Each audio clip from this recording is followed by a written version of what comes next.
नहीं, मैंने छोड़ा नहीं है, मैंने काम करने का तरीका बदला है। मीडिया जो है ये देश का चौथा स्तंभ। बीच वाले भाई ने पारिवारिक स्थिति को देखते हुए उन्होंने भी पढ़ाई छोड़ दिया, बाहर चले गए। कहते हैं कि लाइफ जब धक्के खाती है ना हर तरफ से, तो धक्के मिलते रहते हैं, आदमी संभल नहीं पाता है। पैसा ऐसी चीज है कि आदमी जब तक पैसा कमाएगा नहीं तब तक परिवार नहीं चला सकता, कुछ नहीं कर सकता। गांव बजलिया है जो डुमरियागंज तहसील क्षेत्र में पड़ता है और काफी चर्चित गांव है हर तरीके के मामले को लेकर के, और हमेशा चर्चा में रहने वाला गांव है। और उसी गांव से मैं ताली एक हाथ से कभी बजती नहीं है, जब तक दोनों हाथ नहीं लगता तब तक ताली नहीं बजती। बजलिया गांव से निकल करके दीप यादव जिसको आप अपने साथ बैठाए हुए हैं बात करने के लिए, शायद मैं यहाँ नहीं होता, कहीं बम्बई दिल्ली काम कर रहा होता, कमा रहा होता। पिताजी, आपके पिताजी अब साथ में नहीं है, पिताजी की कमी महसूस नहीं होती है? पिताजी की कमी जो महसूस अगर हुई तो उसको किसने पूरा किया? अपने पिता का चेहरा नहीं देखा।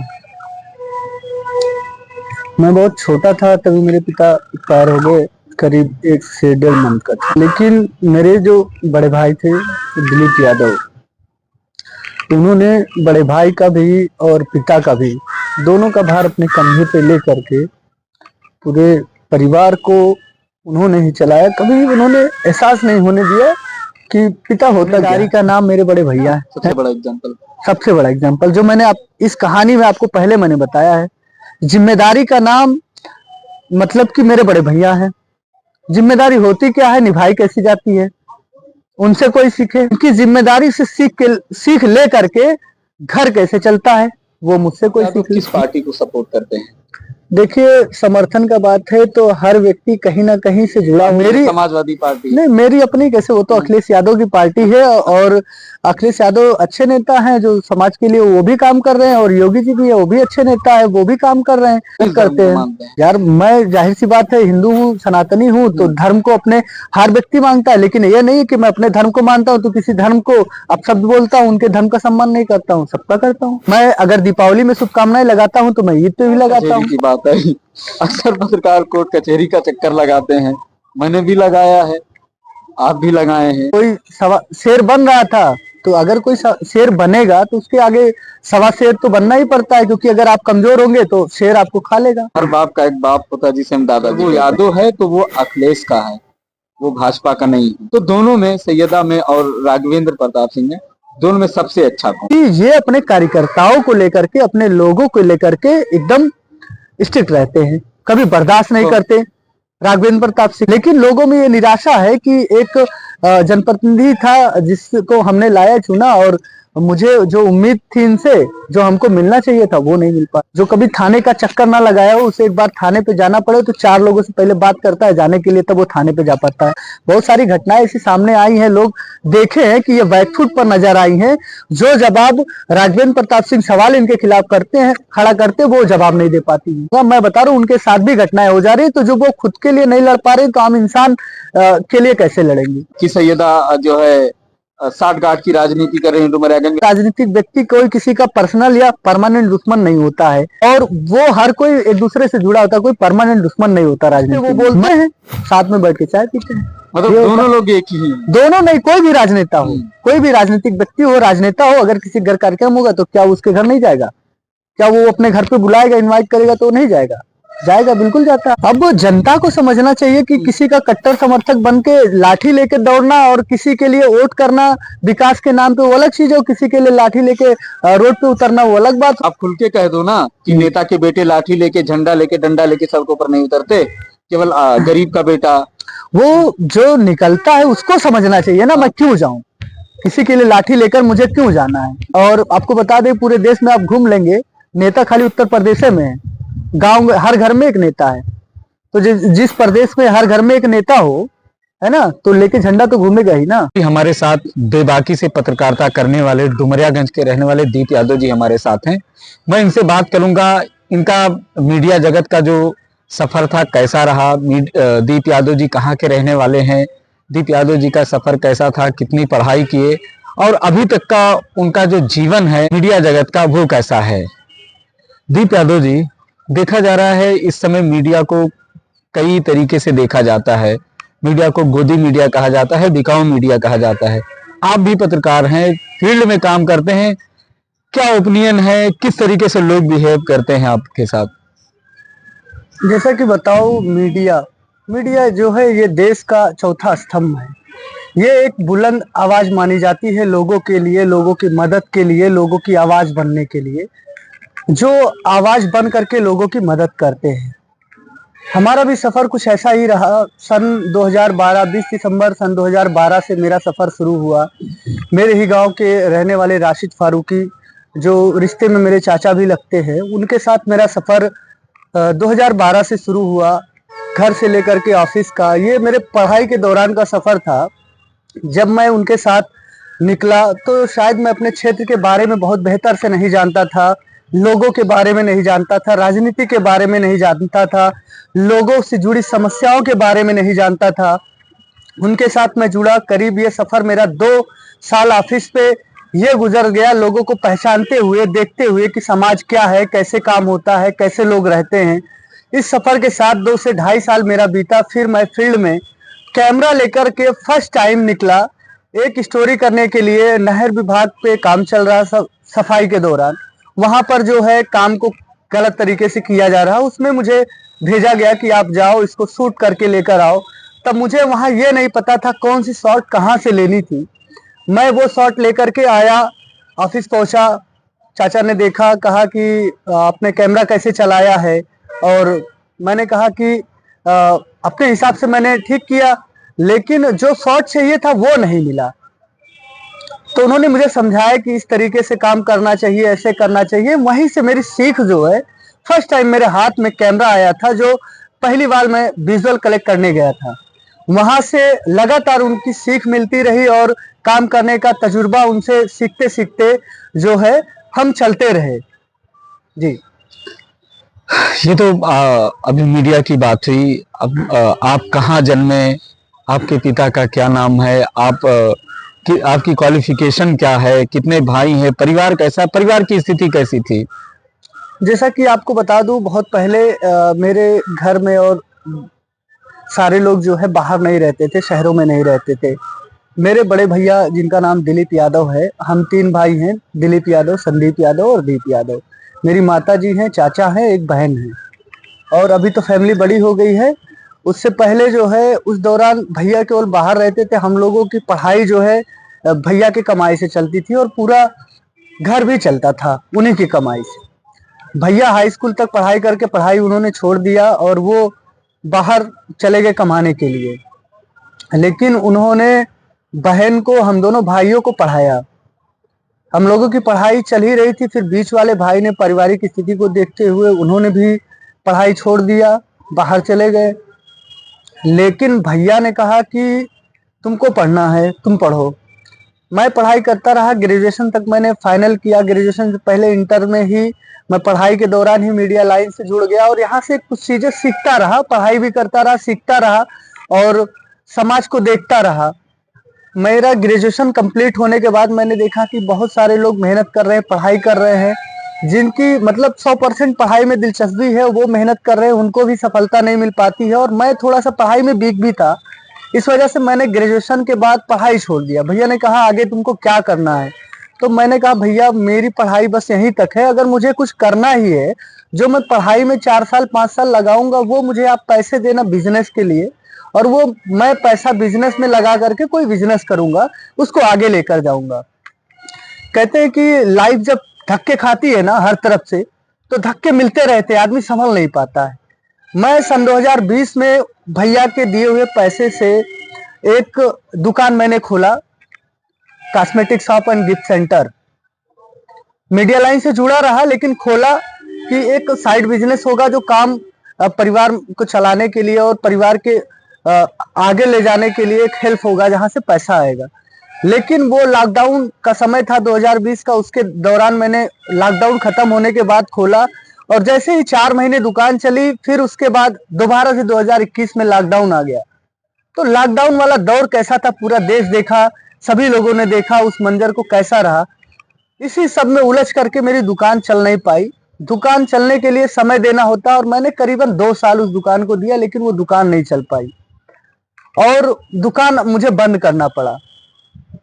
परिवार का एक भरोसा लोगों के साथ जुड़ा होता है कि मेरा भाई है, मेरे घर का लड़का है, ये काम करेगा, आगे जाएगा। लेकिन जब किस्मत नहीं साथ देती तो आदमी उलझ करके रह जाता, तो उसी उलझनों में उलझा रह गया। फिर वहां से दुकान बंद हुई, फिर मीडिया लाइन में आया, फिर यहाँ पे काम करना शुरू किया। इस तरीके से जिंदगी में जो उलझने लगातार पड़ी रही, क्योंकि पैसा ऐसी चीज है कि आदमी जब तक पैसा कमाएगा नहीं तब तक परिवार नहीं चला सकता, कुछ नहीं कर सकता।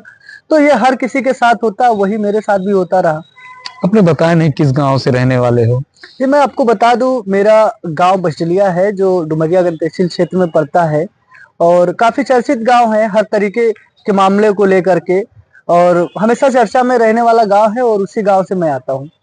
अच्छा, मैं बजलिया की बात अगर की जाए, बजलिया मुस्लिम बाहुल क्षेत्र है, आप यादव परिवार से आते हैं, तो आपको कभी दिक्कत नहीं हुई कि जैसे होता है कि जहाँ वो ज्यादा संख्या में लोग रहते हैं जिस जात के बिरादरी के, तो दूसरी जात के लोगों को प्रताड़ना मिलती है, झेलना पड़ता है, परेशान किया जाता है? नहीं, ये तो लोगों के वहम की बात है। हर जगह देखिए, ताली एक हाथ से कभी बजती नहीं है।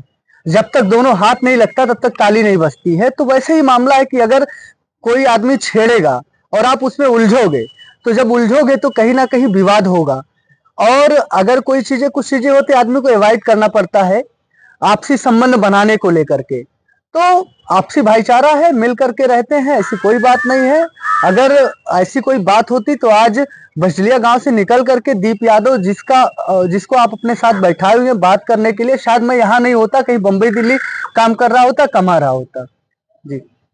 पिताजी, आपके पिताजी अब साथ में नहीं है, पिताजी की कमी महसूस नहीं होती है? पिताजी की कमी जो महसूस अगर हुई तो उसको किसने पूरा किया? जैसा कि आपको बता दें, मैंने तो कभी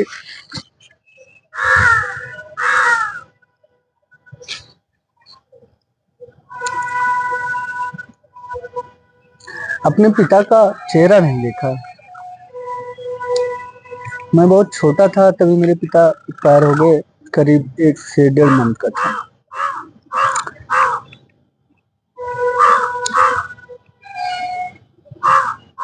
लेकिन मेरे जो बड़े भाई थे दिलीप यादव, उन्होंने बड़े भाई का भी और पिता का भी, दोनों का भार अपने कंधे पे ले करके पूरे परिवार को उन्होंने ही चलाया। कभी उन्होंने एहसास नहीं होने दिया कि पिता होता क्या है।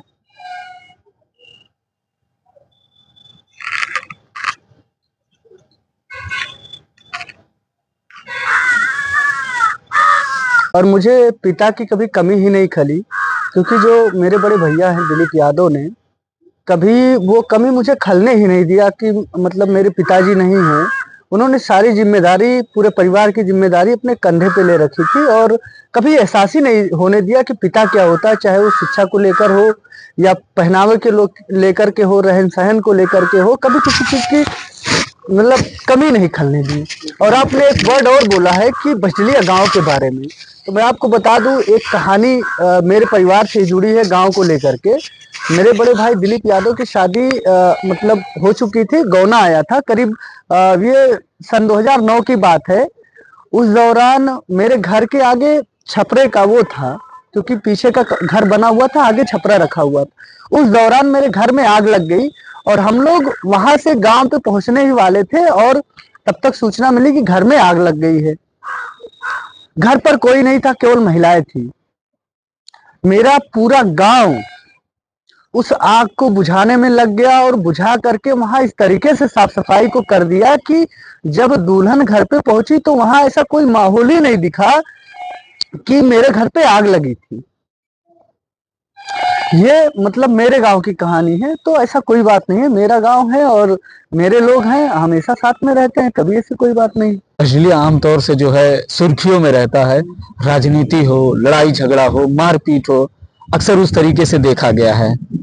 जैसा कि बात करें लोगों के मानसिकता के बारे में, होता है कि तरह तरह के लोग होते हैं, वो समाज में भी होते हैं, किसी गांव में भी होते हैं। तो अगर किसी मानसिकता का व्यक्ति अगर बाहर मिलेगा, तो अगर कोई व्यक्ति उस मानसिकता से उससे पेश आता है, तो कहीं ना कहीं आपकी नजर में जो आप है वही सामने वाला नजर आएगा। लेकिन अगर आप किसी से अच्छी मानसिकता, अच्छी सोच से मिलते हैं, तो वो आपसे अच्छी सोच से मिलता है। तो बजलिया के लोगों का यही है कि आप जैसा मुझसे पेश आएंगे, मैं वैसा ही आपसे पेश आऊंगा।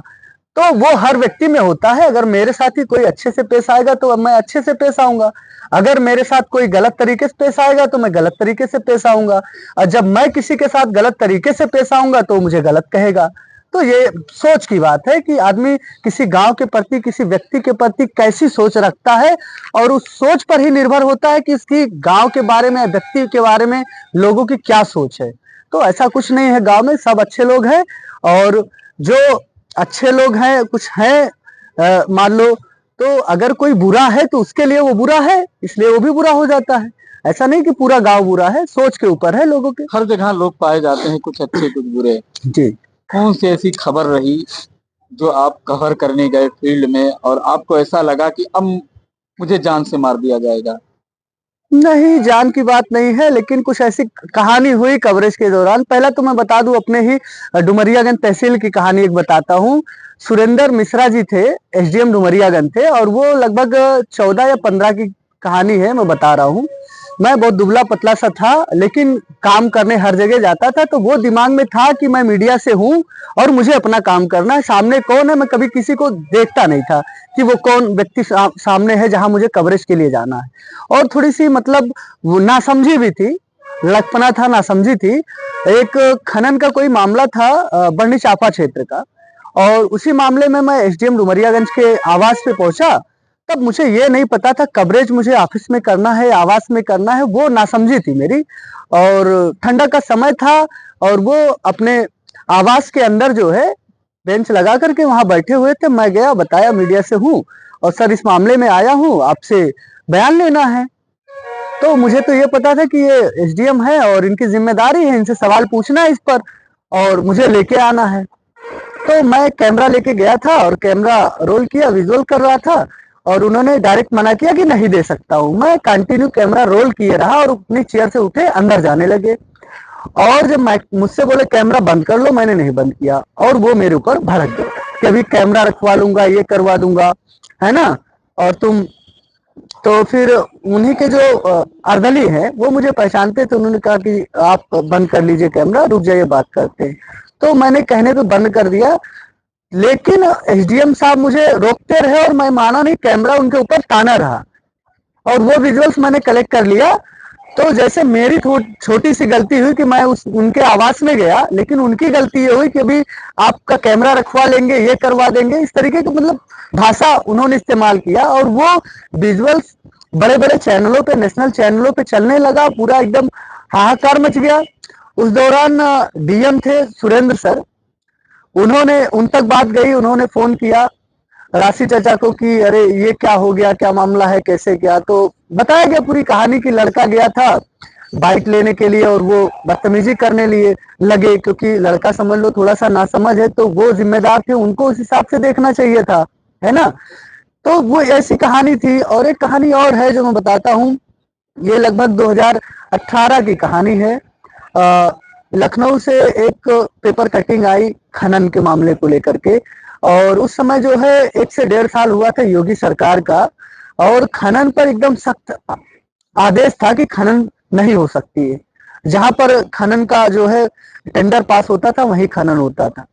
तो बढ़नी बॉर्डर के पास जो है एक नदी आती है नेपाल से होकर के, उसी नदी में साधना चौधरी जो पप्पू चौधरी की पत्नी है और पूर्व जिला पंचायत अध्यक्ष थी भाजपा की, कई साल रही, उनके मतलब उसमें जो है खनन का काम चल रहा था। तो उनका ठेका जो है टेंडर 3 एकड़ का था, और करीब 10-20 एकड़ में जो है ट्रैक्टर, ट्रॉली, ट्रक और पोकलैंड, जेसीबी और कम से कम 200-400 आदमी वहां पे काम कर रहे थे। इनपुट मुझे मिला तो मैं जो है यहाँ से गाड़ी उठाया और एक अपने दोस्त को मैंने बैठाया और लेकर के गाड़ी निकल गया, और वहां पर बिना किसी से पूछे हुए सीधा मैं पहुंच गया घाट पे जहाँ खनन हो रहा था। मेरे दिमाग में ये नहीं था कि मतलब ये कैसी जगह है, मुझे जाना चाहिए कि नहीं जाना चाहिए। मुझे ये पता था कि मैं मीडिया से हूँ और मेरा काम है और जा करके करके आना है, लेकिन ये नहीं पता था कि वहां जाने के लिए रिस्क कितना है। मैं जाऊंगा तो मेरे साथ हो क्या सकता है। तो मैं घुस गया वहां पे, विजुअल कलेक्ट करने लगा और धनाधन फोन सबके पास गया और उनके लोग वहां पर आ गए और मुझसे पूछताछ करने लगे कि आप कौन हो, कैसे आए, आई कार्ड दिखाओ। तो मैंने कहा आप कौन हो सकते हैं आई कार्ड देखने वाले।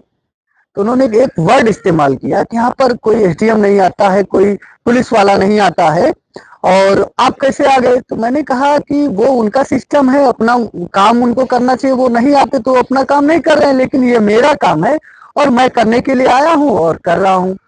तो वो क्या किया, कैमरा अपने फोन का मेरे ऊपर तान दिया, मेरा वीडियो बनाने लगा। मैंने क्या किया, उस समय जोश था कि मैं मीडिया का व्यक्ति हूँ और मैंने कैमरा उसकी तरफ कर दिया, उसके विजुअल कलेक्ट करने लगे। तो उसी बीच जो है उनके जो पीए थे, प्रधान एक है, नाम नहीं याद आ रहा है, साधना चौधरी के, उनका फोन आ गया। तो उन्होंने कहा बात करवाओ कौन है। तो मेरी उनसे बात हुई तो मैंने बताया जब चैनल का नाम। तो साधना चौधरी से उन्होंने बात किया तो साधना चौधरी ने कहा ठीक है ऐसा करिए, और वो अपना काम कर लिए, आप उनके साथ चले आइए घर पे। तो फिर मैं उनके गाड़ी में बैठा और मेरी बाइक जो है वहां पर उनके लोगों ने ले लिया कि चलो हम लेके आते हैं, आप गाड़ी में बैठ के चले जाइए। तो मैं बैठ करके उनके जब घर गया और वहां पे बैठा, बातचीत हुआ, और उसके बाद फिर आए। जब रास्ते में आने लगे तब फिर मेरे दिमाग में आया कि मैं मतलब नासमझी में और इतनी रिस्की जगह पे कैसे चला आया और मुझे पता नहीं था। तो कहीं ना कहीं एक मतलब जो जोश था, उस जोश की वजह से और जो काम करने का अपना एक तरीका था, उसकी वजह से वहां से मैं बच के निकल आया। और कोई दूसरा व्यक्ति होता तो उस जगह वो फंस जाता, बात नहीं कर पाता, काम नहीं कर पाता और उसके साथ कोई भी घटनाएं हो जाती, क्योंकि ये बहुत रिस्की काम होता है खनन का। क्योंकि सरकारी कर्मचारियों के ऊपर हमला हो जाता है, एसडीएम की गाड़ी तोड़ दी जाती है, रेंजर को मार दिया जाता है, तो इस तरीके की घटनाएं होती रहती है। लेकिन वो नया नया जोश था, नया नया मैं काम कर रहा था, मेरे दिमाग में नहीं था कि ये कितना रिस्की काम होता है इन जगहों पे जाने के लिए। लेकिन मैं गया और करके वहां से चला है। तो इस तरीके बहुत सारी घटनाएं ऐसी है, गिनाया नहीं जा सकता है। अच्छा, एक चीज आमतौर से कही जाती है, अक्सर लोग कहते हैं मीडिया बिकाऊ है, पैसा ले लेती है, खबर नहीं चलाती है। तो ऐसा कोई इंसिडेंट सामने आया कि, और लोगों की इन बातों से कितना इत्तेफाक रखते हैं कि मीडिया बिकाऊ है, पैसे ले लेती है? जैसा कि पहले मैं बता दूं कि कोई मीडिया का व्यक्ति है या कोई भी हो, तो मीडिया जगत से जुड़ा जुड़ा व्यक्ति है, उसकी कोई तनख्वाह नहीं होती है। पहली चीज मैं बता रहा हूँ, मैं एक अपनी बात नहीं बता रहा हूँ, सबकी बात बता रहा हूँ। जो भी मीडिया जगत के लोग हैं, बड़े बैनर वाले हैं, अपने रिपोर्टर को छोटे जिले में रखते हैं, लेकिन कभी उनको पैसे नहीं देते हैं।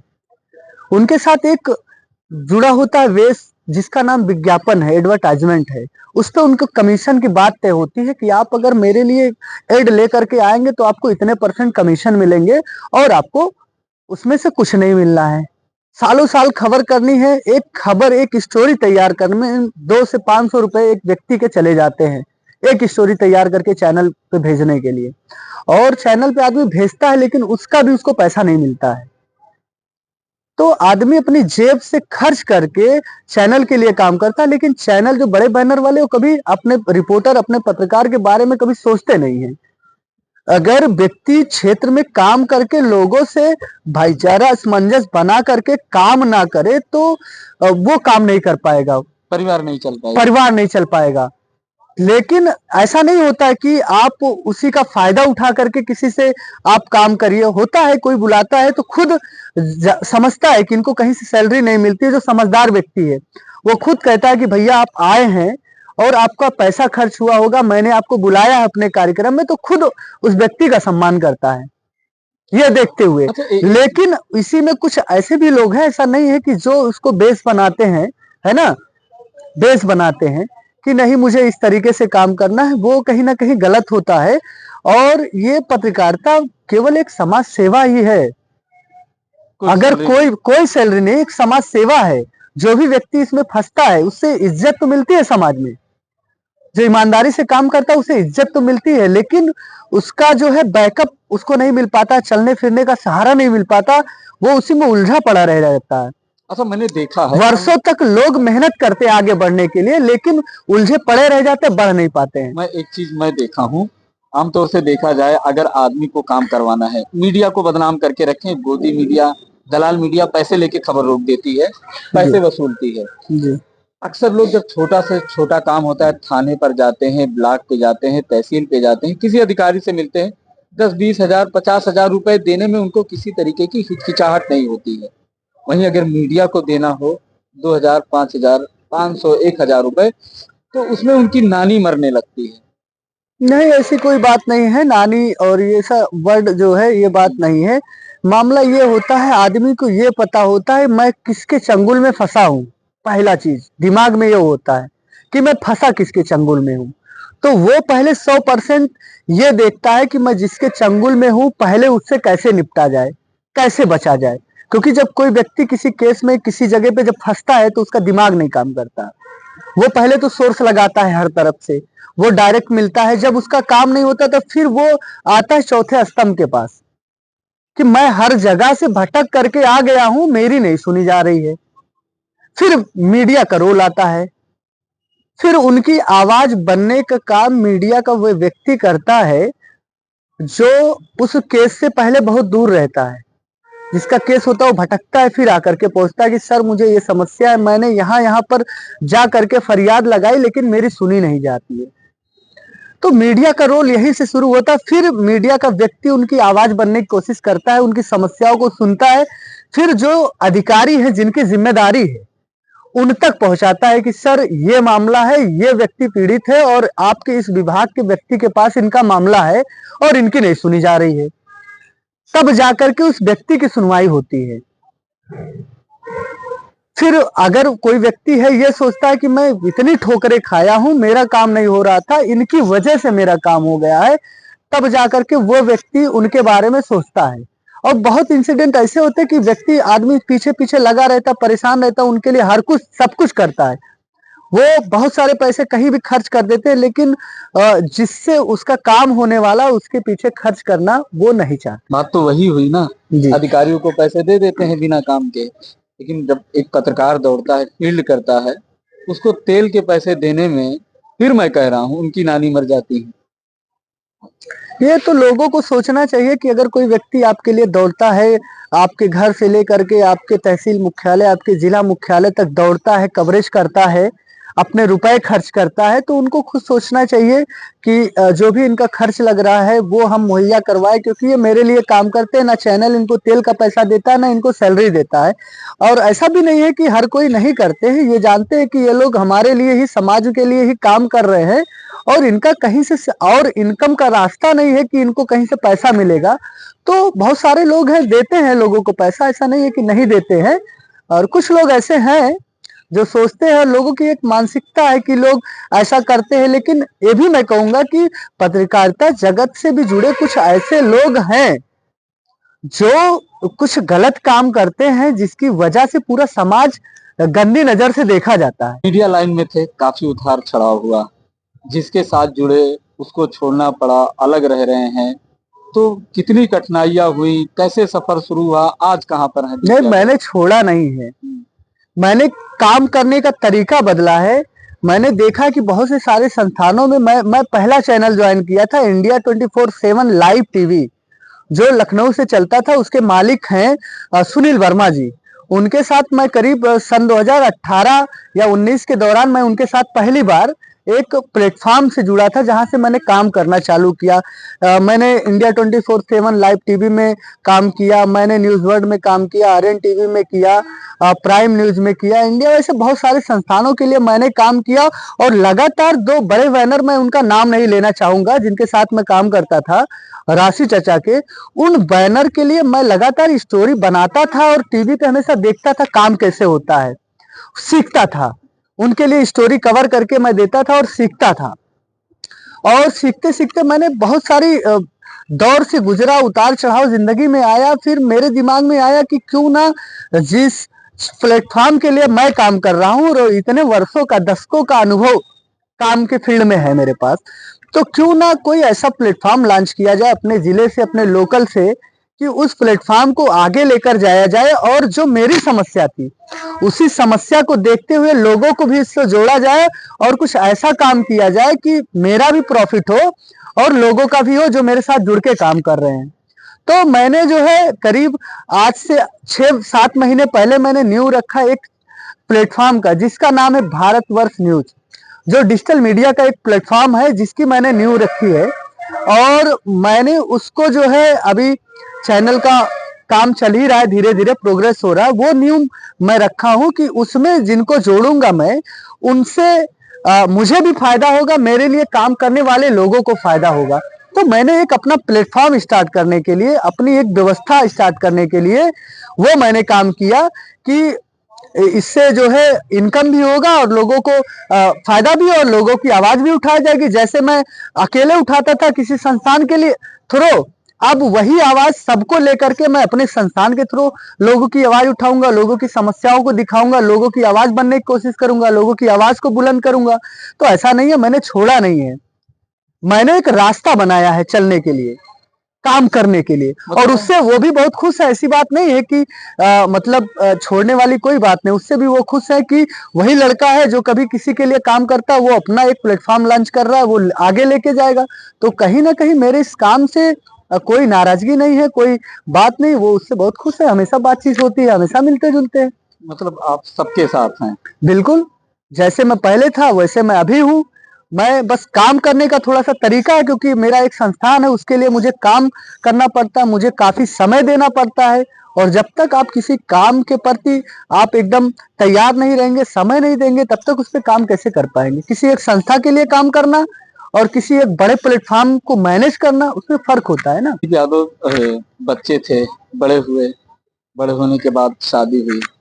माना जाता है आपकी लव मैरिज हुई और लव मैरिज में काफी उतार चढ़ाव हुआ, उसमें भी आपकी कई चीजें आपको छोड़नी पड़ी, टाइम खराब हुआ, दुकान चली गई, कई दोस्त साथ छोड़ के चले गए, वो कहानी क्या थी? देखिए, मामला जानते, हर किसी की जिंदगी में कुछ पर्सनल होता है। आपने ऐसी बात छेड़ी है जो जिक्र नहीं करनी चाहिए, लेकिन मैं आपने छेड़ दिया है तो मैं बता देता हूँ। क्योंकि आदमी को जिंदगी में जब तक कहीं से आप कुछ रिस्क लेंगे जिंदगी में कुछ करने के लिए, है ना, तो आपकी जिंदगी में रिस्क बहुत होता है, उतार चढ़ाव बहुत आते। तो वही आपने बताया, तो उसी तरीके का मेरे साथ भी इंसिडेंट हुआ। और जो है शादी वाली बात आई, पहली बार मैंने जिंदगी में ऐसा वर्ड मतलब ऐसी मतलब कहानी मेरे साथ हो गया कि मैं पहली बार अपने बड़े भैया की बात को ना मानने का काम किया। जो जिंदगी में हमेशा पछतावा होता है कि कभी अपने परिवार के लोगों को जो है उनकी बातों को हमेशा सुननी चाहिए, उनकी बातों को समझना चाहिए। लेकिन उसमें ऐसा हुआ कि मैं जिस चीजों को जाना और परखा पहचाना, उस चीज को अपने परिवार के लोगों को समझाने की बहुत कोशिश की, लेकिन उनकी समझ में नहीं आया। क्योंकि जो ये प्यार और शादी वाला वर्ड है और कहानी है, ये कहीं ना कहीं बहुत ही रिस्की चीजें हैं। 100 में 99% जो है लोग परेशान होते हैं, फेलियर रहता है, सक्सेस नहीं मिलता है। लेकिन उसमें भी एक भरोसा होता है, वो अपने परिवार से जुड़ा होता है, अपने पार्टनर से जुड़ा होता है। जो जब वो भरोसा दोनों के बीच होता है ना, तो कोई भी चीज मुश्किल नहीं होती, आसान हो जाता है। तो जैसे मैंने जिसके ऊपर भरोसा किया, उसका भी भरोसा मेरे साथ बना रहा। और वो भरोसा मैंने जो अपने परिवार को दिलाया था, वो भरोसा मैं बराबर से उस भरोसे पे खरा उतरा। मेरा पार्टनर भी खरा उतरा, मैं भी खरा उतरा हूँ। मैंने कभी कितनी भी स्थिति खराब हुई, लेकिन मैंने परिवार का साथ नहीं छोड़ा। ना ही मेरे पार्टनर छोड़ा, ना मैं अपने पार्टनर का छोड़ा, ना ही मेरे परिवार ने छोड़ा। हर स्थिति में परिवार के साथ खड़े रहे। बहुत सारी कहानियां ऐसी भी हैं कि कुछ महीने बीतते हैं, लोगों में लड़ाई झगड़े होते हैं, परिवार भी छूट जाता है, बहुत सारी मतलब कठिनाइयां आती है और लोग उसी में उलझ करके फंस करके टूट जाते हैं। लेकिन हम नहीं टूटे, क्योंकि एक भरोसा था। और भरोसा ऐसी चीज है, अगर वो टूट गया तो आप टूट गए, और भरोसा नहीं टूटा, ना ही हमने टूटने दिया, उसी भरोसे के साथ चल रहे। आपको बता दे, जो मेरा ये प्लेटफॉर्म है, उसमें 50% मतलब मेरा सहयोग करने वाली मेरे पार्टनर ही है, मेरी लाइफ पार्टनर ही है जो सहयोग करती है, जिसको हम आगे लेके जा रहे हैं। परिवार भी लेके चल रहे हैं, अपना काम भी लेके चल रहे हैं। देखिए, जब परिवार में कोई आपको हद से ज्यादा मानने वाला व्यक्ति हो, जो आपके पीछे अपनी पूरी जिंदगी लगा दिया हो, और आप भी उसको मानते हो, और अपनी बात को अगर आप उसे नहीं समझा पाते हैं, अगर उसकी बात को काटते हैं, तो ये समझ लो कि उस व्यक्ति को कितना बुरा लगेगा। जो आपको अपनी पूरी जिंदगी दे दिया हो और आप उन्हें समझाने में असफल रहे हो, तो वो नाराजगी कहीं ना कहीं परिवार में रहती है। लेकिन उसमें भी एक कड़ी है कि अगर जो भरोसा दो व्यक्तियों के बीच में था, उस भरोसे को परिवार के सामने खड़ा करना, तो ये चीजें सामने आती हैं। और जब उस चीजों को आप झेल करके अपने भरोसे को कायम रखते हैं परिवार के सामने, तो परिवार को भी भरोसा हो सकता है कि ये व्यक्ति हमारी नजर में गलत था, लेकिन इसका जो भरोसा था बहुत मजबूत था। उसने झेला तो, लेकिन परिवार का साथ नहीं छोड़ा फिर भी, और लगा रहा। अच्छा, अब दीप यादव दोनों परिवार, जी आपने आपके जो लाइफ पार्टनर है उनका परिवार, आपका परिवार, दोनों एक हैं? बिल्कुल, हम कभी अलग थे ही नहीं। बस ये था कि डर था, दोनों परिवार में एक डर होता है ना। गलतफहमी। गलतफहमी नहीं कह सकते, एक डर होता है, परिवार की जिम्मेदारी होती है, डर होता है। वो डर था, गलतफहमी नहीं थी, परिवार में डर होता है, क्योंकि हर कोई नहीं निभा पाता ना उन चीजों को। मतलब प्यार मोहब्बत की बात आई, अक्सर जो युवा होते हैं 18 से 25 साल, लोग बताते हैं 18 से 25 साल की जो एज होती है ऐसी होती है, इसमें अगर आदमी डगमगा गया तो लाइफ खराब हो गई। अगर उसी में उसने अपने आप को संभाल लिया तो वो कामयाब हो गया। तो इस हिसाब से आप इससे कितना इत्तेफाक रखते हैं? देखिए, दो चीजें हैं। पहली चीजें ये है कि अगर आप मतलब इन सब चीजों में उलझते हैं और उलझने के बाद जो आपकी जिम्मेदारी है उससे दूर भागेंगे, तो आपके हाथ ना जिम्मेदारी लगेगी और ना किसी का साथ मिलेगा। तो अगर आप मजबूत हैं और दोनों को मैनेज करने वाले व्यक्ति हैं, परिवार को मैनेज करना, अपने काम को मैनेज करना, अपनी पढ़ाई को मैनेज करना, अपने पार्टनर को मैनेज करना, तो ये बहुत गंभीर विषय होता है। सबके बस की बात नहीं होती कि वो मैनेज कर ले जाए। तो कहीं ना कहीं परिवार आड़े आता है, उसके चक्कर में फंस जाता है। कहीं ना कहीं कुछ कंडीशंस आती हैं आगे बढ़ने के लिए, उसमें आदमी फंस जाता है। तो इसमें जब उलझता है ना आदमी, तो फंस के रह जाता, कहीं निकल नहीं पाता है। तो आदमी उसमें पढ़ाई चली जाती है, बिजनेस चला जाता है, पार्टनर भी चला जाता है। और कुछ चीजें हैं जो परिवार समझता है, अगर मान लो सही निकला तब तो ठीक है, अगर कहीं से कमजोरी आई, वीकनेस आई, तो आप टूट जाएंगे हर तरफ से, कहीं के नहीं रह जाएंगे। तो इसलिए व्यक्तियों को ये देखना चाहिए सभी को कि मैनेज करने का अगर आपके पास क्षमता है तब फंसिए, नहीं तो आप एक एम बनाइए, स्ट्रगल करिए, आपकी लाइफ सेट होगी। तो आपको सेट होने के बाद भी वो चीजें मिलेंगी जो आप सेट होने से पहले ढूंढते हैं।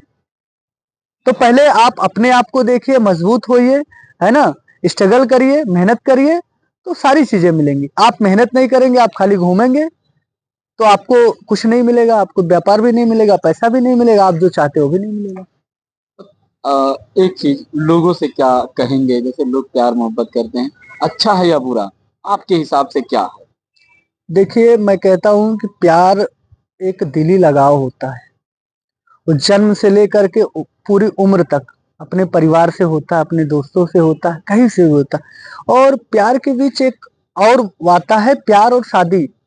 तो शादी व्यक्ति करता है ना, चाहे वो परिवार के देखने पर करे, या वो किसी को पसंद करता है, परिवार से बात कराता है, परिवार कराता है ना।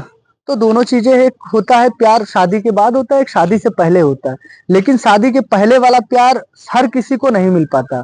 उसका रीजन है क्योंकि वो क्षमता अंदर नहीं रहती लोगों की कि झेल पाए और परिवार को मैनेज करे, सारी चीजें मैनेज करके प्यार करने के बाद शादी, और शादी के पहले प्यार, दोनों में बहुत फर्क है, जमीन आसमान। तो इसलिए लोगों को पहले परिवार को देखना चाहिए। परिवार अगर देख रहा है आपके लिए, ऐसा कोई परिवार नहीं चाहेगा कि आपके लिए कोई अच्छा पार्टनर ना ढूंढे, अच्छा घर ना ढूंढे, है ना, चाहे वो लड़की हो या लड़का हो। तो हमेशा हमको अपने परिवार की सुननी चाहिए, ना कि दूसरों की सुननी चाहिए। अगर आपके अंदर क्षमता है और भरोसा है तब फिर पढ़ना चाहिए, नहीं तो नहीं पढ़ना चाहिए। अपने पर्सनल लाइफ को आगे ले जाना चाहिए, क्योंकि प्यार, कामयाबी के बाद भी शादी है और प्यार है।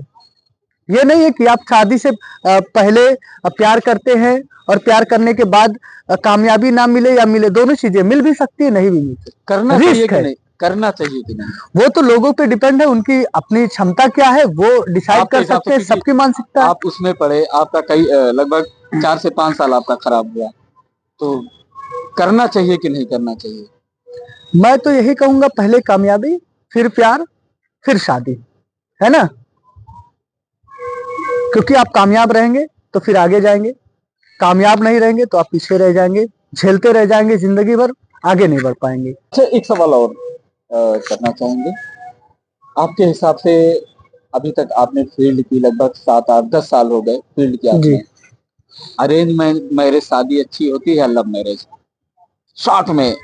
शॉर्ट यही है, आपको मैंने पहले भी जिक्र किया, अभी भी मैं बता रहा हूं, अगर भरोसा है तो लव भी सक्सेस है, और शादी के बाद एक दूसरे में विश्वास भरोसा है तो अरेंज भी सक्सेस है। लेकिन अगर शादी के बाद भी दोनों में भरोसा नहीं है तो शादी के बाद भी सक्सेस नहीं है।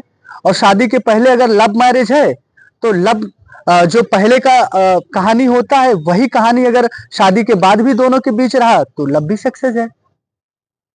अच्छा, अब शादी की बात हो गई, देखा जी। जा रहा है कई ऐसे मामले आ रहे हैं। अभी रिसेंट में एक मामला हुआ जिसमें एक लड़की, एक औरत कह लिया जाए, अपने पति को, वो कैंसर से पीड़ित था, उसको बचाने के लिए स्ट्रगल की, आखिर में उसने खो दिया। कई क्रिकेटर ऐसे हैं जिनकी शादियां हुई और शादी के बाद जो है उनकी वाइफ उनको छोड़ करके चली गई। ये दूसरा मामला है। तीसरा मामला, अभी एक वीडियो ट्विटर पे जो है काफी तेजी से घूम रहा था, इंस्टाग्राम, ट्विटर, फेसबुक पे। एक लड़की जो है तलाक होती है, कोर्ट में रहती है, लड़का उसको नर्वस होकर के, वीडियो मुझे नहीं पता है कहाँ का है, लेकिन नर्वस होकर के उसको जो है नोटों की गड्डी पकड़ाता है। लड़की हंसती है लेकिन लड़का टेंशन में रहता है। इस चीज को किस तरीके से देखते हैं? कई लड़के ऐसे कहते हैं, मुझे तो खुद डर लगता है, मैं क्या कहूँ। कई लड़के ऐसे देखे गए, उनका कहना है कि मुझे शादी से भरोसा उठ गया है, शादी नहीं करूंगा मैं। जी। आज का जो माहौल है, आप क्या कहेंगे? जैसा देखिए, मैं किसी एक को, चाहे वो लड़की हो या लड़का, किसी को डायरेक्टली गलत नहीं बोल सकता हूँ। उसमें रीजंस है। देखो, कभी लड़का गलत होता है, कभी लड़की गलत होती है, तो कहानियां बहुत सारी है, सब में अलग अलग कहानियां होती है। जैसे आपने जिक्र किया तो वो कहानी मैं बताता हूँ, वो नेपाल के दो कपल्स की कहानी है, जो यूट्यूबर थे, सोशल मीडिया पे ब्लॉगिंग करते थे, उनकी कहानी है। वो उन पर एक दोनों का भरोसा था, और एक साथ दोनों ने चला, कदम से कदम मिला करके उनको सक्सेस भी मिली, शोहरत भी मिली। लेकिन उनके साथ उनका दुर्भाग्य था कि पता नहीं किसकी नजर लगी कि उनके पति को जो है कैंसर हो गया। और वो जो पत्नी थी ना, उसको भरोसा था, वो लगातार लगी रही, क्योंकि वो चाहती, जानती थी कि जो मेरे साथ इतना साथ दिया है, उसके उसकी लाइफ में टेंशन आई है, वो परेशान है, तो मैं उसका साथ कैसे छोड़ सकती हूँ। वो उसके साथ लगातार लगी रही, जितना प्यार उसने मतलब परेशानी के पहले नहीं किया था, उससे कई गुना प्यार उसने जो है लुटाया सोशल मीडिया के माध्यम से अपने पति की सेवा में। उन्होंने ये साबित करके दिखाया। लोग ये कहते हैं कि सीता, राम की सीता एक नाम दिया गया है, तो वो काम उन्होंने करके दिखाया कि एक पति के प्रति, एक पार्टनर के प्रति आदमी को कितना लगाव होता है, उसको निभाया कैसे जाता है। इस जनरेशन को एक सीख दे करके गई है वो पार्टनर, अपने पति की सेवा करके ये सीख दिया है कि अपने पार्टनर के साथ रहना कैसे चाहिए, जिम्मेदारी क्या, उस जिम्मेदारी का एहसास कराया लोगों को। और कुछ मामले जो आपने जिक्र किए ऐसे भी आते हैं जो लालच के होते हैं, फायदे के होते हैं, ऐसी भी कहानियां होती है। तो दुनिया बड़ी है, तरह तरह की कहानियां हैं और आती रहती है। अब उसमें सबसे बड़ी चीज है भरोसा, और कोई भरोसे पे दगा कर जाता है, कोई भरोसे को निभा जाता है। अक्सर मैं देखा हूँ लड़कियां धोखा देती है। नहीं, मैं इस बात को नहीं मान सकता कि हमेशा लड़की ही गलत होती है। मैं ये नहीं मान सकता कि हमेशा लड़की ही गलत होती है। गलतियां दोनों में होती है, और दोनों हाथ से तालियां बजती है। कहीं किसी की गलती आती है, कहीं किसी की आती है। कहीं ऐसा भी होता है कि दोनों की गलतियां रहती है, लेकिन दिखता सिर्फ एक का है, ऐसा भी होता है। जिम्मेदारी क्या होती है एक पति की, एक बेटे की, और एक जी। अच्छे भाई की? जी, मैं आपको बता दूं, जिम्मेदारी की बात आपने की है तो जिम्मेदारी मैं बताता हूँ। जिम्मेदारी का नाम मेरे बड़े भैया है ना। सबसे बड़ा एग्जाम्पल। सबसे बड़ा एग्जाम्पल जो मैंने इस कहानी में आपको पहले मैंने बताया है। जिम्मेदारी का नाम मतलब कि मेरे बड़े भैया हैं। जिम्मेदारी होती क्या है, निभाई कैसी जाती है, उनसे कोई सीखे, और उनकी जिम्मेदारी से सीख ले करके घर कैसे चलता है, वो मुझसे कोई सीख ले। मैं ये नहीं कहूंगा मेरी तरह बहुत सारे नहीं होंगे, बहुत सारे लोग हैं, लेकिन मैं जब जिक्र कहानी की आई है तो मैं कह रहा हूँ जिम्मेदारी का नाम मेरे बड़े भैया से कोई सीख ले कि जिम्मेदारी होती क्या है, घर कैसे चलता है। और वो कहानी लोगों ने सुनी है। जिम्मेदारी इसी को कहते हैं, जो खुद के बारे में ना सोचे, परिवार के बारे में सोचे, परिवार को एकजुट करने में अपनी पूरी जिंदगी लगा दे, इसी को जिम्मेदारी कहते हैं। अच्छा, अक्सर हम लोगों की मुलाकात हुई है। आपके हिसाब से एक परिवार में बहन ज्यादा मायने रखती है या भाभी? आपको बता दे, देखो, पहले तो माता पिता, फिर भाई बहन, फिर भाभी, है ना।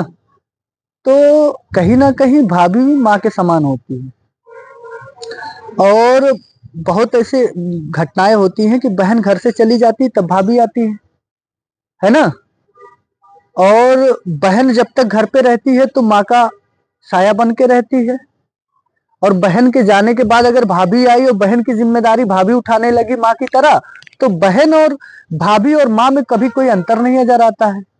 लेकिन अगर वही चीज परिवार में विवाद होता है तो फिर फर्क आ जाता है कि भाभी में भी फर्क है और बहन में भी फर्क है, क्योंकि भाभी कभी बहन नहीं बन सकती, है ना, क्योंकि वो दूसरे घर से आती है। उनको समझने में परिवार को लगता है, जो घर की जो भी औरतें हैं समझ जाती है कि ये मेरा परिवार है, तो वो कभी माँ से कम पता ही नहीं चलता कि मेरी बहन है या मेरी माँ है या मेरी भाभी है।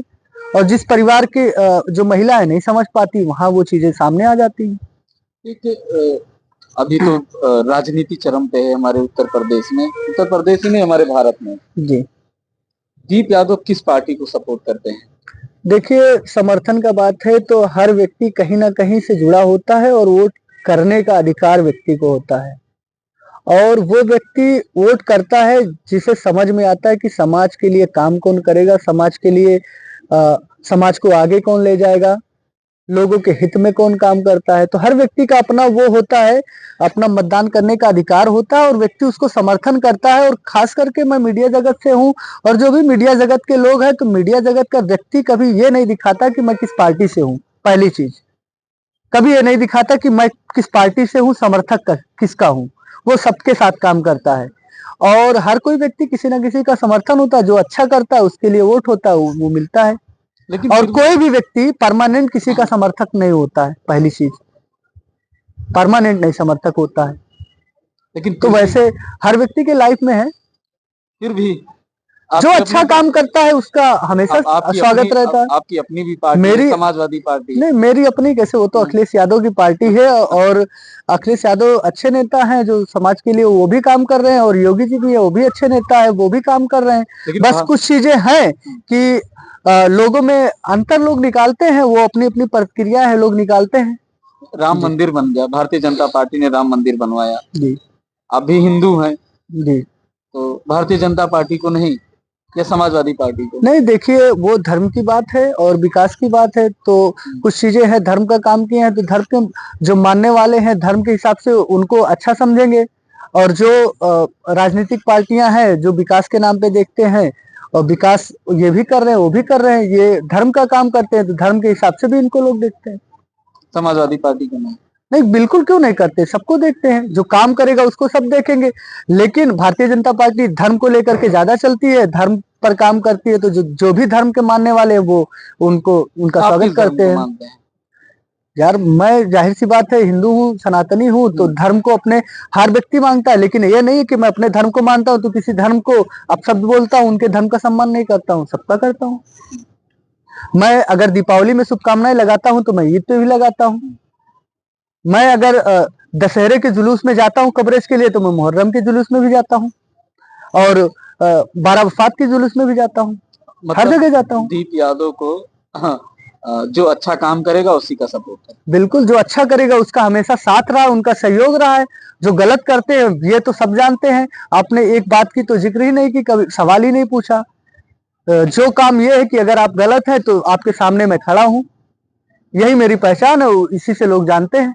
तो वो तो मीडिया का काम है ना। हाँ, तो वो मेरा पर्सनल भी काम है। अगर मेरे सामने किसी के साथ गलत हो रहा है तो मैं, चाहे वो मीडिया के थ्रू हूँ या किसी के साथ खड़े होने की बात है, हमेशा खड़ा मिलूंगा, हमेशा मिलता हूँ। यही हमारी पहचान है और इसी पहचान की देन है कि जिंदगी में बहुत कुछ झेला गया है, थाने से लेके कोर्ट तक बहुत कुछ देखा गया है। कोर्ट कचहरी की बात आई, अक्सर पत्रकार कोर्ट कचहरी का चक्कर लगाते हैं, मैंने भी लगाया है, आप भी लगाए हैं। कोर्ट कचहरी कैसे? जैसे देखिए होता क्या है, समाज में तरह तरह के लोग होते हैं, तो हर व्यक्ति कहीं ना कहीं किसी ना किसी से उसका तार जुड़ा होता है, और हर कोई अपनी वाली करता है। तो कभी कोई शेर बनता है तो कभी उसका कोई सवा शेर भी मिल जाता है। तो ऐसा ही कहानी मेरा था, कोई सवा शेर बन रहा था, तो अगर कोई शेर बनेगा तो उसके आगे सवा शेर तो बनना ही पड़ता है, क्योंकि अगर आप कमजोर होंगे तो शेर आपको खा लेगा। तो इसलिए लड़ना पड़ता है, वो पर्सनल जिंदगी में सभी के होते, चाहे वो मीडिया जगत से जुड़ा हो या किसी की पर्सनल जिंदगी। तो एक लड़ाई थी जो चली थी और लोगों ने भी देखा था। मतलब वही है कि हर बाप का एक बाप होता है जिसे हम दादाजी कहते हैं। नहीं, दादा नहीं कह सकते, लेकिन ये उनको एहसास होना चाहिए, वो कोई भी हो, कि अगर मैं किसी का बाप बन रहा हूं तो मेरा बाप कोई और बन तो फिर सकता है। वही हुआ ना हाँ, दादाजी। ठीक है। बाप नहीं, का दादा बाप। नहीं, बाप बन सकता है, मेरा भी कोई बाप बन सकता है। हाँ। हाँ, मैं किसी का बाप हूं तो मेरा भी कोई बाप बन सकता है, ये है। अच्छा ठीक है, आते हैं डुमरियागंज की, जहां से आप हैं। जी डुमरियागंज में पूर्व विधायक राघवेंद्र प्रताप सिंह थे, हिंदू हृदय सम्राट, हिंदू युवा वाहिनी के प्रदेश प्रभारी जी कहे जाने वाले, उनका भी जलवा था। जी उन्होंने खूब हिंदू मुस्लिम किया। उसके बाद जो है अब 22 से मौजूदा विधायक सैयदा खातून हैं, जी ये भी विधायक हैं, वो भी विधायक हैं थे। जी जी दोनों का काम कैसा लगा? दोनों में सबसे बेहतर कौन है?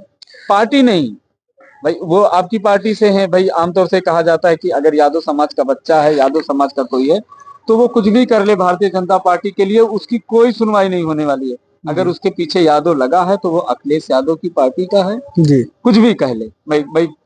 मैं खुले मंच से कह रहा हूँ, अपने खुले लहजे से कह रहा हूँ, कोई यादव है, अगर वो यादव है तो वो अखिलेश का है, वो भाजपा का नहीं है। वो भाजपा के लिए कुछ भी दिखाने के लिए चले। तो दोनों में, सैयदा में और राघवेंद्र प्रताप सिंह में, दोनों में सबसे अच्छा कौन? जैसे मैं बता दूं, दो नेता की आपने जिक्र किया है। एक जो है समाजवादी पार्टी जो सेकुलर राजनीति करती है, उस पार्टी की विधायिका है, ठीक। दूसरे जो है भारतीय जनता पार्टी से आते हैं, वो हिंदू आने के प्रभारी है, और वो हमेशा पूरी जिंदगी हिंदुत्व की राजनीति उन्होंने किया है। तो हर व्यक्ति हमेशा अपने काम के साथ अपने धर्म, अपने मजहब का प्रचार प्रसार करता है और हमेशा उसी का पक्ष लेता है ना। तो उनका काम करने का तरीका अपने हिसाब से है, और इनका काम सेकुलर है, इनका काम करने का तरीका अलग है। लेकिन दोनों में फर्क इतना है कि ये अपने कार्यकर्ताओं को लेकर के, अपने लोगों को लेकर के एकदम स्ट्रिक्ट रहते हैं, कभी बर्दाश्त नहीं करते। राघवेंद्र प्रताप सिंह, चाहे उनकी पार्टी हो या वो हो, वो हमेशा स्टिक रखते हैं, क्योंकि इसमें रीजन होता है, जिसकी सत्ता होती है उसकी चलती है, इसको भी झुटलाया नहीं जा सकता। तो कहीं ना कहीं राघवेंद्र प्रताप सिंह अपने कार्यकाल में, अपने सरकार के कार्यकाल में विधायक थे। उनका, वो विधायक नहीं है, उनकी सरकार है, तो कहीं ना कहीं वो सरकार में है तो उनकी सुनी जाती है, वो अपने कार्यकर्ताओं की मदद कर ले जाते हैं। बात आपने किया सपा विधायिका की, तो वो अपने स्तर से काम कर रही हैं, लेकिन एक जो जिम्मेदारी थी, लोगों को जो उम्मीद थी कि जो ये कहते थे कि मैं राघवेंद्र प्रताप सिंह से परेशान हूं, ये हटेंगे तो कोई आएगा तो मेरी मदद करेगा, है ना। तो वो जो उम्मीद लोगों की थी वो उनको नहीं मिल पा रहा है। जिस उम्मीद के लिए लोगों ने चुना था वो उम्मीद लोगों को नहीं मिल पा रहा है। ये मेरा मीडिया जगत से नहीं, मेरा एक पर्सनल ओपिनियन है, जो क्षेत्र के लोगों में, क्योंकि वो पावर उनको नहीं मिल पा रही है, वो पावर उनको नहीं मिल पा रही है जो पावर इनके पास है। तो हो सकता है इसकी वजह से भी मदद ना कर पा रही हूँ। लेकिन लोगों में ये निराशा है कि एक जनप्रतिनिधि था जिसको हमने लाया चुना, और मुझे जो उम्मीद थी इनसे, जो हमको मिलना चाहिए था, वो नहीं मिल पा रहा है। नहीं तो ये तो गलत बात है ना। एक विधायक का पावर होता है, फिर आप तो सैयदा का सपोर्ट ले रहे हो ना। नहीं, मैं ये नहीं कह रहा हूँ कि मैं इनका समर्थक हूँ ना इनका हूँ। मैं ये कह रहा हूँ कि जिसके पास पावर होता है, पावर बड़ी चीज होती है। तो सैयदा तो मौजूदा विधायक, इनके पास मैं भी तो पावर आपको है। बता दूं कि एक व्यक्ति, जैसे मैं मीडिया जगत से जुड़ा हूं या मैं किसी के साथ जुड़ा हूं, एक नॉर्मल इंसान, आम आदमी, उसमें उसमें और मेरे में बहुत फर्क है, जमीन आसमान का। जो कभी थाने का चक्कर ना लगाया हो, उसे एक बार थाने पे जाना पड़े तो 4 लोगों से पहले बात करता है जाने के लिए, तब वो थाने पे जा पाता है। हालांकि उसे कुछ बोला नहीं जाएगा, लेकिन उसके दिमाग में डर होता है कि थाना है, मुझे जाना है, क्या होगा मेरे साथ, कभी गया नहीं हूँ। सैयदा फेलियर है कि नहीं? मैं ये डायरेक्टली नहीं कह सकता कि फेलियर है, क्योंकि वो अपने हिसाब से काम करे, लेकिन जो लोगों की उम्मीद थी, बहुत सारे लोगों से मैंने बात किया, बहुत सारी घटनाएं ऐसी सामने आई हैं, लोग देखे हैं कि ये बैकफुट पर नजर आई हैं। जो जवाब राघवेंद्र प्रताप सिंह सवाल इनके खिलाफ करते हैं, खड़ा करते, वो जवाब नहीं दे पाती है। उनके साथ घटनाएं हो जाती विधानसभा में। तो मैं किसी घटना की जिक्र नहीं करूंगा, मैं बता रहा हूँ उनके साथ भी घटनाएं हो जा रही, तो जो वो खुद के लिए नहीं लड़ पा रहे तो आम इंसान के लिए कैसे लड़ेंगे? तो ये कहीं ना कहीं उनकी भी वीकनेस है। लेकिन लोग तो ये भी तो कह रहे हैं कि सैयदा जो है साठगांठ की राजनीति कर रहे हैं डुमरियागंज में। राघवेंद्र सिंह और सैयदा जो है एक प्लेटफॉर्म पे चल वो के, तो राजनीतिक बात है, उनका क्या लेना देना एक दूसरे से। हर एक राजनीतिक व्यक्ति कोई किसी का पर्सनल या परमानेंट दुश्मन नहीं होता है। राजनीतिक व्यक्ति, पहली बात तो आप ये जान लीजिए, वो एक ग्राम प्रधान की कुर्सी से लेकर के प्रधानमंत्री की कुर्सी तक कोई परमानेंट उसमें दुश्मन नहीं होता है। हर एक व्यक्ति का अपना कार्यकाल होता है और वो अपने कार्यकाल में अपने हिसाब से काम करता है, और वो हर कोई एक दूसरे से जुड़ा होता है, कोई परमानेंट दुश्मन नहीं होता राजनीति में, पहली चीज। तो साठगांठ की कोई बात ही नहीं, जब कोई परमानेंट दुश्मन नहीं तो साठगांठ की कौन सी बात है? मंच पे वो बोलते हैं, साथ में बैठ के चाय पीते हैं। मतलब दोनों लोग एक ही हैं। दोनों नहीं, कोई भी राजनेता हो, कोई भी राजनीतिक व्यक्ति हो, राजनेता हो, अगर किसी घर कार्यक्रम होगा तो क्या वो उसके घर नहीं जाएगा? क्या वो अपने घर पे बुलाएगा, इनवाइट करेगा तो नहीं जाएगा? जाएगा, बिल्कुल जाता है। मैं जनता को बेवकूफ नहीं कह रहा हूँ, लेकिन जनता को केवल झुठलाया तो जा रहा है। अब जनता को समझना चाहिए कि किसी का कट्टर समर्थक बन के लाठी लेके दौड़ना और किसी के लिए वोट करना विकास के नाम पे वो अलग चीज है, किसी के लिए लाठी लेके रोड पे उतरना वो अलग बात हो गया। तो वो लोगों को समझ में आना चाहिए किसके साथ मुझे रहना है। आप खुल के कह दो ना कि नेता के बेटे लाठी लेके, झंडा लेके, डंडा लेके सड़कों पर नहीं उतरते, केवल गरीब का बेटा। वो जो निकलता है उसको समझना चाहिए ना, मैं क्यों जाऊं, किसी के लिए लाठी लेकर मुझे क्यों जाना है। जो लेके जाते हैं उनको भी तो समझ होनी चाहिए।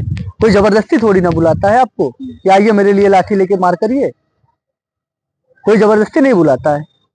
हम ही आप जा रहे हैं तो हमको आपको समझना है। मैं किसी को गलत नहीं बोल सकता हूँ, मैं एक आम आदमी को ही बोलूंगा जो लाठी लेके किसी पीछे जाने की कोशिश करता है, जाता है, झंडा लेके जाता है, उसको समझना चाहिए कि मुझे काम करना, पैसा कमाना है, घर चलाना है। किसी के पीछे नेतागिरी करने से, और आपको बता दें पूरे देश में आप घूम लेंगे, नेता खाली उत्तर प्रदेश में है, गांव में हर घर में एक नेता है। तो जिस प्रदेश में हर घर में एक नेता हो, है ना, तो लेके झंडा तो घूमेगा ही ना।